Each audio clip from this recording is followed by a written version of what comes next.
Hey, it's Calvin here, and I just wanted to do a quick video talking about particularly antipsychotics. And my experience with them is that they are terrible. I know that I've heard from some people that take like Halidol that they don't have any bad effects. They don't even know that they've taken anything, and that they seem to have a good reaction from them. So like, good for you. But my experience, especially with Halidol, is that it's absolutely terrible. It makes my life like a living hell. Like, it gives me the akathesia, and it's like it takes away your emotions, your mojo in life, and like your ability to enjoy pleasure in anything in life. Now, it's not just the typical antipsychotics that do this to me. It's also things like Invega. So I did take Zyprexa orally for a month. And then he put me on Halidol, and that's when I got the akathesia. So I think maybe Zyprexa could be one of the ones for me that allows me to still feel my inner fire in magic, but apparently maybe it's not as effective or whatever. But I wanted to make this video for people that are diagnosed with something they might not have. Like, I might not actually have schizophrenia or schizoaffective or whatever, paranoid schizophrenia, all the different labels they've given me. Like, I do have like OCD and autism and things like that, like, without a doubt. But I have smoked pot in the past, and I could have had some delusions and psychosis from that, and it could have been misunderstood. But regardless of that, if I even do have schizophrenia, I'm just like, no medication for me. Like, I just want to do other things other than taking a drug. But I got in trouble recently, misunderstood for something that I said on Facebook, and it apparently put me in danger to myself and others. And so I still have a little bit of akathesia. That's why I kind of keep moving like that. So this one was different. I was on fluvoxetine, and it didn't give me tremors or anything, but it made it like really hard to walk. I had to go to the ER twice on this medicine because of the side effects. And they gave me Ativan, and the Ativan luckily did make a difference and help. So I have that in case of emergency. So I took it way earlier today. I wasn't going to take it again today. But I started getting my mojo back. And so I'm like, oh, I'm going to drink a beer. And so I've had a few beers. But that's a good thing for me, like, I don't have like an issue with drinking. But I do have to start Cobenfy tomorrow. And so maybe I'll do an update on Cobenfy. And I have to because it's court ordered. And I don't want an injection, but like, how dare my psychiatrist say, like, I have to force an injection on you? But that's because of the court, actually, is what she said. Because I did kind of talk to her today. I'm like, well, I have this reaction that ends me up in the ER and in a mental hospital. Like, I don't think I should take these drugs. I think I should just have symptoms. But so, like, that's like the fight that needs to be out there. Like, there needs to not be forced medicines, because there's reasons why people don't want to take the medicines. There's reasons why people do want to take the medicines. And we should leave that up to the person that takes the drug. It's the reason why someone doesn't want to take it is because it makes their life unbearable. Like, let's just be honest. Otherwise, why would someone not want to take it? Especially if it's court ordered. So Like, that shit's stupid. And I didn't even say anything. I did say something on Facebook that was alarming, but like, I didn't intend to hurt myself or others with what I said. And so it's kind of like complete bullshit how I ended up on this stupid medicine sorry. Right when I was getting off clozapine. I did have like a delusion coming off of clozapine, but that was from coming off of clozapine. Clozapine was really hard to get off of. Was like super hard to get off of, even after a long taper. And I still don't have my dad understanding, like, no, like, this drug is not easy to get off of. So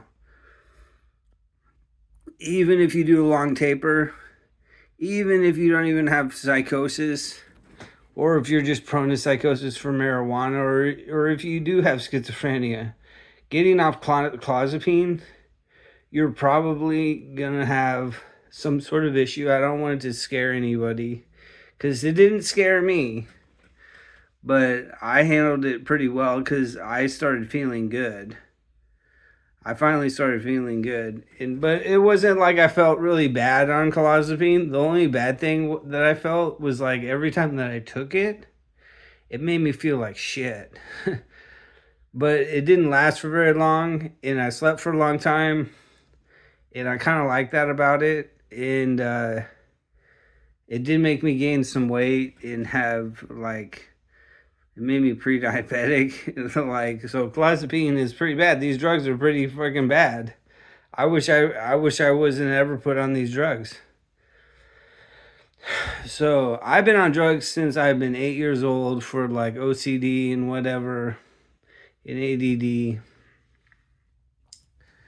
and microcephaly and whatever. But so I learned when I was 23 or 24 that my problem was taking the antipsychotics.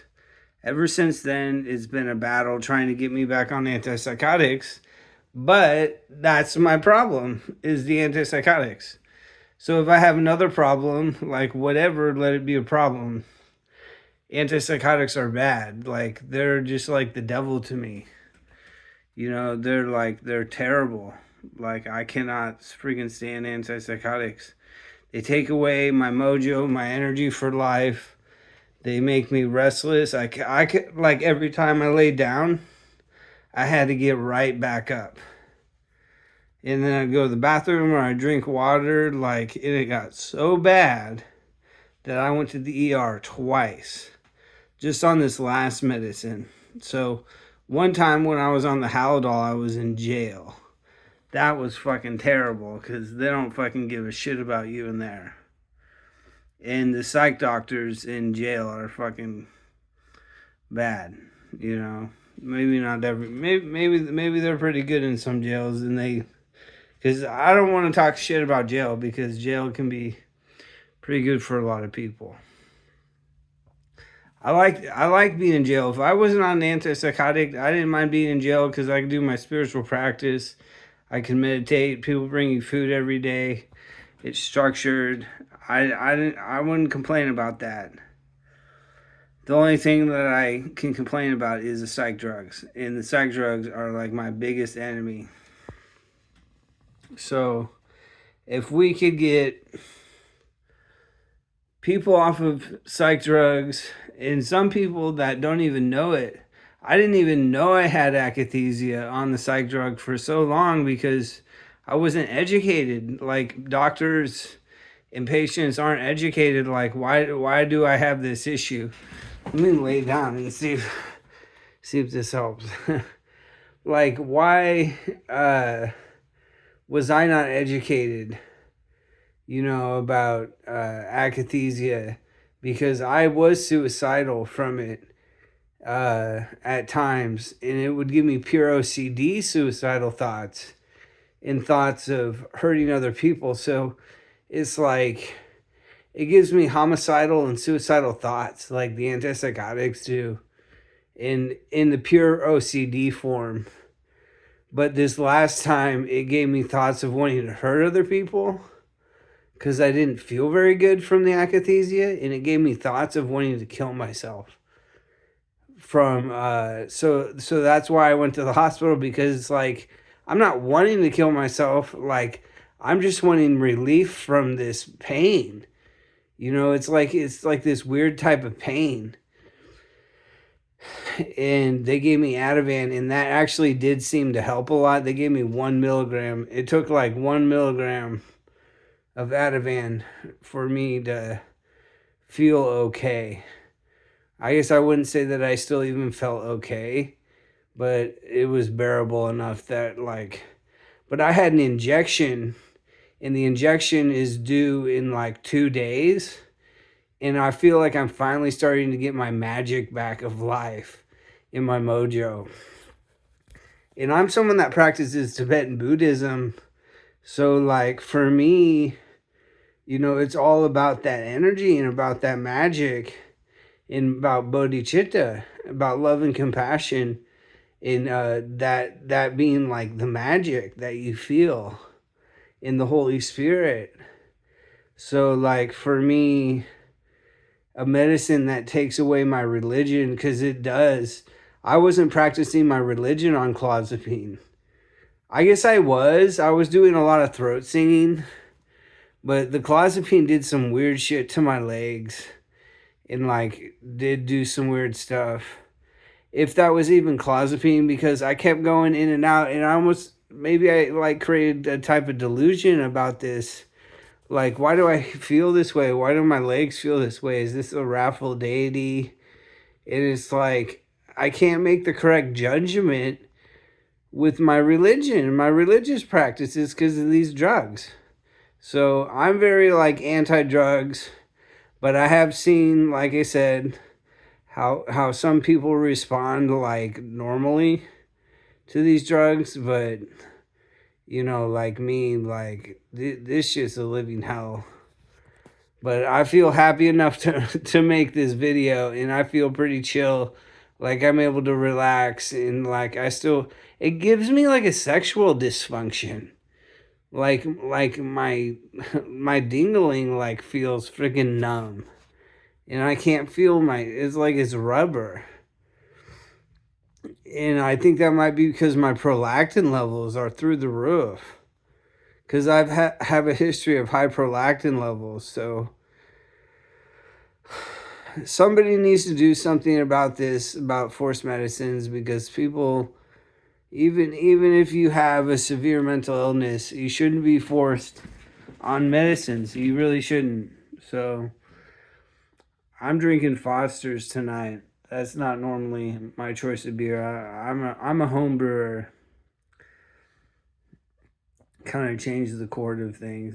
Like I'm a home brewer, but that's what I was drinking tonight. It was making me, I wouldn't say it was making me happy, but I was feeling happy. I haven't been drinking. I didn't drink for like 3 months when I was coming off clozapine. And not smoking pot, that might be one of my biggest enemies, as when it comes to getting in trouble with mental illness. But beer is definitely something that makes me happy sometimes, and I'm so thankful that I don't really have an issue with over drinking or anything like that. But that's what I was drinking tonight, was Foster's, because it's like what's available, and it's like one of those generic beers that taste kind of bad. To be honest, it doesn't taste that good. So I just picked my nose. I got to itch my nose, and my nose is all itchy. But I'm feeling happy. You can see a smile on my face, and I'm like, but I have to try Cobenfy tomorrow. So I think I'll do some updates with Cobenfy to help people know what it's like. It's like betel nut. Like I've done betel nut before. So apparently it's related to the chemical in betel nut. So hopefully it won't be that bad. Hopefully I won't get too bad indigestion. It sounded like a lot of the side effects were physical. But hopefully it doesn't throw me into a funk or make me feel weird. And sorry, I don't really. I guess I've had some delusions. So maybe I'll do an update about that. Like, but to me, a lot of that stuff is psychological. It's not like I need a drug to get out of delusion. It's more like I need therapy because to me they were beliefs that were just like kind of maybe a little grandiose. But of course, I was into the new age and into my religion. And so, like, my delusions are based upon like that sort of like different, expanded, like creative thinking.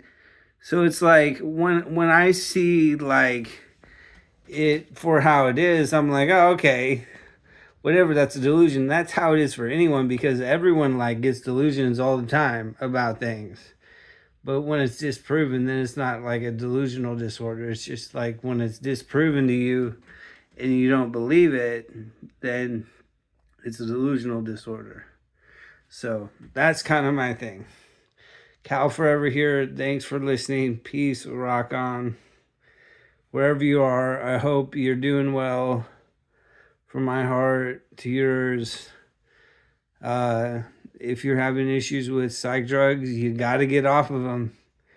If you're really having those issues, you got to get off of them or switch them.